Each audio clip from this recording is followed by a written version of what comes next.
Afternoon? Ooh. Another one. Wow, right? Another wow moment. I'm good. I'm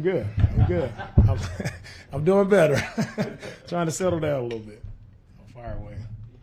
Coach, your defense held Josh Allen to 9 of 30. You really did a good job of taking away those quick passing lanes. What was the key to limiting such a dynamic quarterback, and how did the game plan come together to execute that this week? Yeah, limiting Josh, man, is a great player. It was a tough out for us, but it took a valiant effort from everybody. It was a collective effort. D-line, we knew we weren't going to get many sacks against him because he's so elusive in the pocket. We just had to keep rushing, keep the pressure on him. So they did a great job of keeping the pressure on him, and our back-end guys, the way they covered, that was the reason why we played tight coverage, made the plays we needed to make. It was that collective effort of rush and coverage being tied together.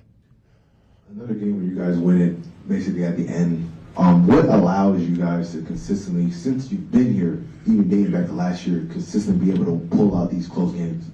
Today, it was just really cool to see our guys make the plays we needed to make in situational football. We stepped up and made the plays at that particular time there at the end of half, being able to get points, just coming out in the game, the way we ended it just as a football team. Tommy getting a big punt for us, pinning them there at the 2. Defense standing up, making, 3 big stops. And then Rob with his return to get us at midfield. CJ the dart. It was just everybody working together. And that was a big goal for us this week, is just to help the team. How can you help the team, win the game? And our guys were clutch in the critical moments. Coach, for some of the Texans fans that may not be familiar with Aziz's play history prior to arriving here, many of us would say that was his best game as a Texan. Just what he meant to your effort overall defensively today. Aziz meant everything to what we did today, because Aziz was, people don't know, he was sick last night, didn't know if he was even going to play. So for him, to be as tired as he was, for him to gut it out and play every snap, it was an outstanding performance by him. And I know what he was battling. I know how hard it was for him to push through and play through that game. And I got so much respect for Aziz and what he accomplished today. Hey, DeMeco, can you talk about what it means to have Kaimi, and just to know, you always want to score a touchdown, I guess, but to know you have him and all you got to do is get it somewhere close. What kind of confidence that gives the team? Hey, congratulations to Amy. When you have a guy that can kick it the way he does, he's our all-time leading kicker here in Texans franchise history, and no bigger play than the 59-yard walk-off. It's just comforting to know when you have a guy who can hit it at that critical moment, it's clutch time. And he stood up. He didn't waver, put it through the upright. So it's confident for everyone to know that wherever we are, Amy can make a play. And when you're in that situation right there, not a lot of time left, we know we got to get down quickly, and we know we're kicking it. Wherever we end up, we got to take a shot at it. And so I felt really good about the return, wanted to get some more yards, and Amy, the way he nailed it, it takes more than him. It was Weeks, Tommy with the hold, Weeks with the snap, our protection up front, just everybody working together. It's exciting.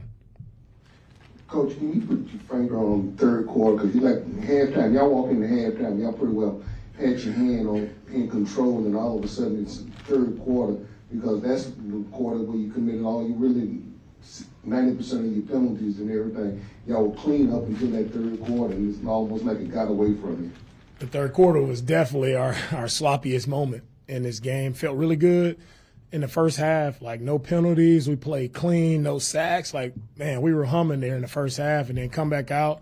Third quarter, I think I know we took a step in that third quarter, our offense being able to go down, and we were able to get points there. That was a step forward for us. We got better. But just the penalties, again, we had a costly penalty there, hitting the quarterback to give them, better field position. And that was third quarter wasn't who we are, but I really, really love the way our guys stepped up in the fourth. And that's what the league is. Games are going to be tight. That's what you come within one score almost every week. It's about how you close it out and having a chance there at the end, and we made the plays we needed to make. Coach, I don't want you to sound like a broken record, but we got another ugly win. You said there's no such thing. Ugly win? Come on, Sarge.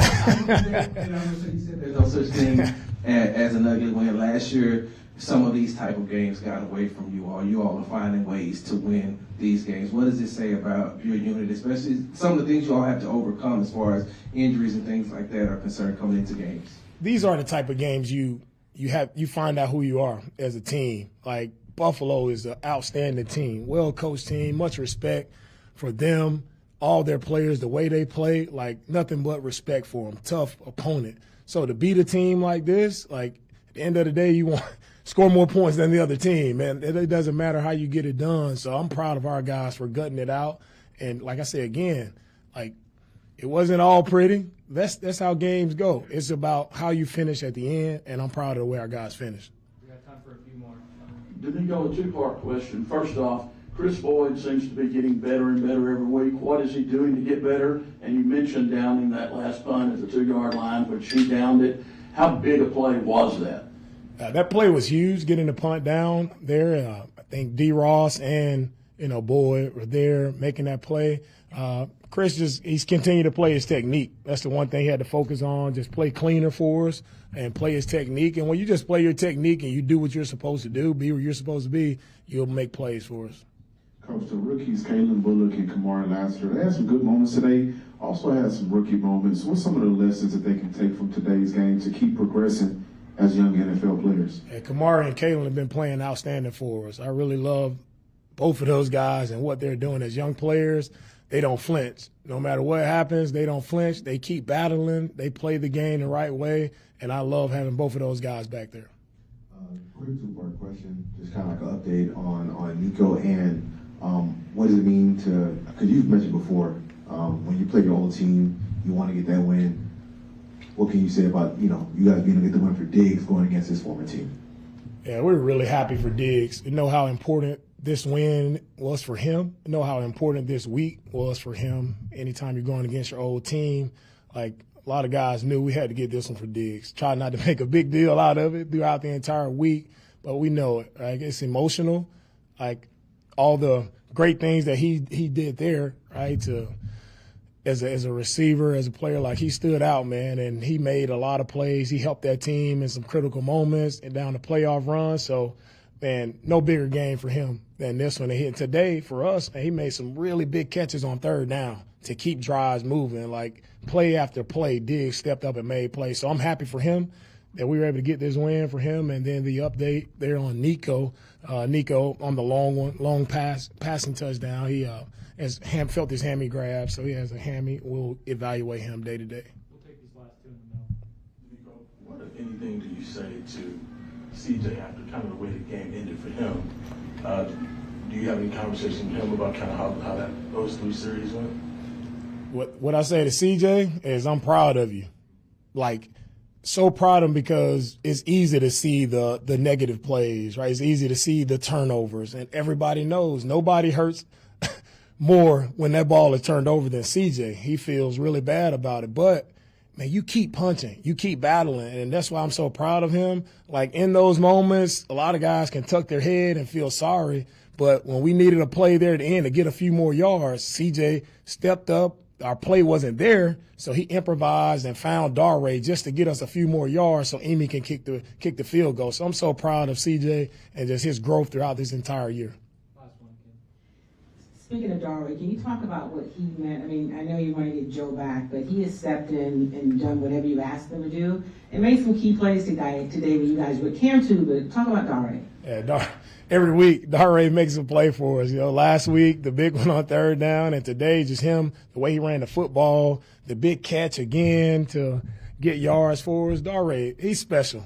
He's such a special player, and he's that utility guy. Like, whatever you need him to do, hopefully we don't need him to kick anytime soon, but whatever you need him to do, he's there. I think we gotta just keep pressing with Dare. I like the way he ran the ball. Like, he was reliable. He's consistent. And that's what sticks out. Like when you got as many guys as on our team as possible who can be as reliable as Dare is, that's to make us a really good team. All right, thank you guys. All right, thank you.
Kyrie, can you talk about what it feels like to kick a 59-yard walk-off field goal and just know how much confidence your team has in you?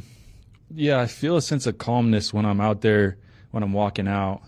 And I think that's just from preparation. And then when it comes off my foot, it's not up to me anymore. I did all I could, and had a nice little cut on that one that went through. I'm thankful, and then it's just celebration. Enjoy it with my teammates. Finally, today you became the franchise's all-time leading scorer with that 47-yard kick. Just for your overall thoughts, being with this organization for as long, seeing the way this team has gone through the rebuilding stages and now where it's at now, culmination of where your emotions kind of are. It's a special one. I don't take it lightly. One guy I definitely have to shout out is John Weeks. He's been with me every step of the way, every single snap. So he's just a part of that. I am. I'm very thankful for him, and then all my teammates. A stat like that doesn't happen without everybody involved. Offense, defense, special teams, and everybody coming together and getting those points. But I'm happy. It's incredible. I'm honored to be here for this long, and I'm hoping to score a lot more. DeMeco said after the game they have a lot of confidence in you when you're taking 59, 60-yarders. Can you talk about your confidence in the situations and how much of a process it is working, I guess, up to field goals of that distance? Yeah, I think kickers, or I only can speak for myself, but I love the opportunities like that, especially when it's coming down to it and you just, it's going to happen. Whatever yardage it is, I really don't care. I want that shot. And I think that's part of being good at this job is wanting that and wanting that opportunity. And, I look forward to them. Kyrie, when you're thinking about the sequencing, Robert Woods has to start this thing off right to put you guys on pace to get where you need to go. Mm-hmm. Walk us through the dynamic where you're thinking that far ahead, or do they leave you isolated? You're going through whatever, whether it's 58, 59, 49. What did you know? What was the plan? I guess what I'm asking about the approach from Woods or whoever's fielding the kick. Yeah, so it's honestly, I kind of just read the game as it is, as it flows. And, the last minute of the game is insane if you really look back at it. We get that penalty, and then we move back, then we punt. Tommy has a great punt, pins him down, and then we go 3 and out, get the ball, and then at that point I'm just like, okay, we have 16 seconds. We maybe need 5 yards or something like that. We get the 5, and then just let it rip. It was wild. When we punted that ball, and we got that first stop after the first, I think it was he was incomplete or something like that. I went back to my net because I was like, I'm just going to stay locked in just in case because this game's crazy, So, I stayed locked in, and what happened. Okay, obviously the last time the Bills were in this stadium, we had a similar result with the walk-off overtime kick. Did any memories of that come up, in whether it was the celebration or the lead-up or anything to it? No, not. I wasn't thinking about that. I was in my moment. Just a calm presence is what I was thinking, and that was a wild game too. We enjoy playing the Bills, I guess, in here. So. Jaime, you brought up John Weeks and the impact that he's had on your career. Just his overall demeanor and the conversations that you have. How does he keep you mentally prepared for these type of moments and also common situations when the team is trusting you to go out there and make the big time play? Yeah, he's just been a really good friend, first of all, and then he's just Mr. Reliable. Every day he's here working. It's a thankless job, but he's been doing it a long time, and he's very good at it. So, I'm grateful for him. Cool. Thank you.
That's all.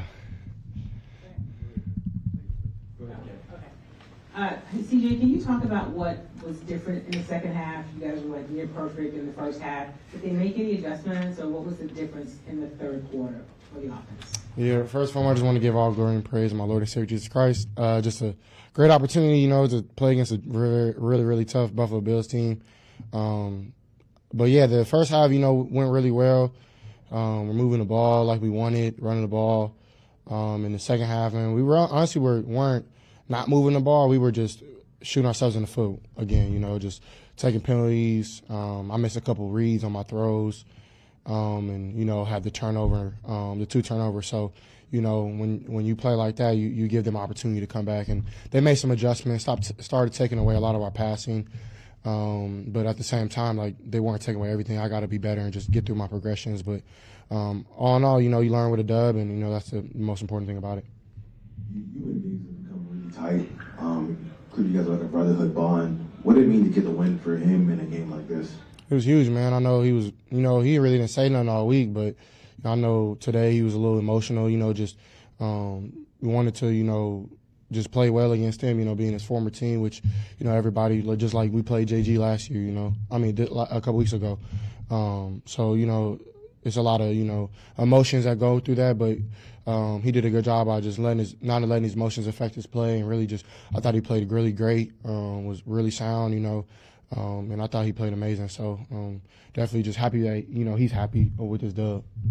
CJ, not only were you able to see Kaimi come off with a 59-yard field goal, but today he also became the all-time franchise leader in points scored. Just his impact of this team, and is there a certain trust factor that now everyone kind of expects him to drill these 50-yard plus field goals and just walk away with an easy win in that sense? I wouldn't say that. You know, we trust him if we are in that position, but we try to put him in the best opportunity possible, especially I hold myself, you know, to a high standard when it comes to that. And that intentional grounding was, I had no idea why I get it, I guess. I mean, that wasn't necessarily abrupt. Like, I don't think it was that aggressive that I didn't throw it, like, to anybody. But at the same time, I do understand it is what it is, you know. Still got the win. I thought Rob did a great job on the punt returns, getting us something, and then me and Dare just finding a play to get 4 or 5 yards and then bang a timeout. I thought that was huge, man. So it's not all about, you know, one thing about me, I don't try to ride the roller coaster. I know everybody was coming to me, like, trying to juice me up, but honestly, I just try to stay calm, know that I made a mistake. But, you know, it doesn't make me. I thought I played really solid other than those 2 plays, but when you got guys to lean on, like we talked about earlier in the week, just playing complimentary football, Kaimi had my back. The defense had my back. My O-line had my back. Everybody had everybody's back. You know, we had the defense back in the first half. Like, we all play complimentary football. A lot of great things are going to happen for this team. Go ahead. You had no Nico in the second half. This might be a bit of a simple question, but what exactly does this offense lose when he then exits the game? Man, I think he's the best receiver in football, you know. So, you know, when he gets out the game, it definitely is tough on us, and a lot of things are, you know, predicated towards him and planned for him. And, you know, I definitely do think, like, we still have a lot of other guys to step up too. So I thought they did a good job doing that. I thought Hutch played solid, you know, and really, I mean, you got to just find a way to win. We did that today. So definitely hope Nico's okay, and just we can get him back as soon as possible. But I definitely know that we have a lot of depth in that room. A couple more. Hey, CJ, how does winning games like this today, games where you guys didn't necessarily play your best in the second half, but still point out, how does that help you guys going forward too? Man, there's a ton of things I always learn from, and I always say, man, winning the NFL is not easy. So, you know, of course, you're not looking at yourself like, dang, we're perfect. Clearly, we're not. But I mean, that's every week. There's always things you can clean up. Some things are more abrupt and more noticeable than others. But I feel like, you know, when you can find a way to find a win, man, like that shows you how much of a resilient team you are. So, man, you learn with a dub, and that's the best thing that you can do. So, man, I'm super just proud of my guys for just keep fighting, and, you know, just keep working, keep grinding, keep chopping wood, keep carrying water, because it's not easy to play great 4 quarters of football. But, you know, the more we can do that, I think everybody can tell, man, we're going to be a force to reckon with. Hey, can you talk about Dare today? I mean, he made plays like when you guys really needed him, all kinds of ways, whether it was catching the ball, throwing some blocks, running. Can you talk about him today? Man, once again, you know, Dare playing great. Me and him have a great connection back there. There's times where, he's not even supposed to really get the ball, but, he just shows up. And, I thought it was a very great heads-up play to get the first down, get down, make them burn a timeout. And I don't think they had any timeouts at that point, and the clock just kept rolling. So I thought it was super cool just like to get him going once again. And, I think he's going to be a great addition to this team. He's been great since last year, kicking field goals. Like he's really all appliance. Like he does everything you ask him to do and does it with a smile on his face. So, man, and he's a brother, like somebody I'm really close to. Love him to death, a great guy. You got a baby on the way. I can just go on about Dari. I love Dari. So, playing big for us right now. You talked about having things to learn from this game, and you also talked about having your back. What was the biggest lesson or biggest takeaway that you learned from this game, and how important was the performance of Fairbairn to this win? Looking back, I got to watch the tape. I thought I played really good, took the completions, took my shots when they were there. I think you can always go back and be like, I want these 3 plays back, these 4 plays back, but I look at, myself in the mirror and know, like, man, I'm still that guy. Like, I'm still confident no matter what mistake I make. I'm still humble, learning from my mistakes. But, even in those moments, man, like, I'm still trying to, just uplift myself. So I would say that's what I kind of learned today was, like, man, no matter what, man, just trust yourself.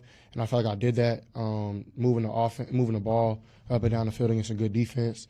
43 made a heck of a play on that kind of okey doke me. He played both. He was making plays before he got hurt. So, that was a great Bills defense. I thought McDermott changed up the calls in the second half a lot. But then you talk about Kaimi. He had my back, just like I have his back. Everybody has each other's back on this team. We all, this is one of the closest teams I've ever been on. So I definitely think that has to do with just getting the close dubs and having each other's back when it comes to that. To follow up on an earlier question, dating back to last year, it feels like every time you have the ball last in these type of close games, you find a way to get the dub. What leads you to always being able to come through in those close moments? Honestly, I would say just my teammates, honestly, I can sit up here and be like, well, I was seeing this coverage, and I can go through that, and that has some truth to it as well, like just trying to pick the defense apart. But honestly, like just my teammates, keep chopping wood, keep carrying water, because it's hard to play 4 quarters of solid football in the NFL. When you do, you usually blow the team out, but that's why it's NFL, best players in the world battling against each other. So when you just have a resilient squad. It's just, like for me, if I get the ball last, I'm really trying to ice the game, like trying to put it to bed. And I thought I got it done, and then got the intentional ground, and that killed me. I was so upset. But learn from that, and when you learn from a win, man, that's huge. So honestly, man, I just, I don't think they called me Cool Breeze as a kid for a reason. I just try to stay cool, calm, collected.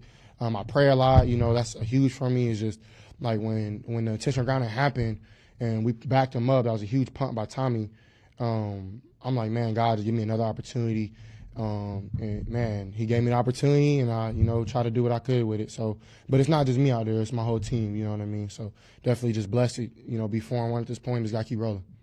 Gotcha.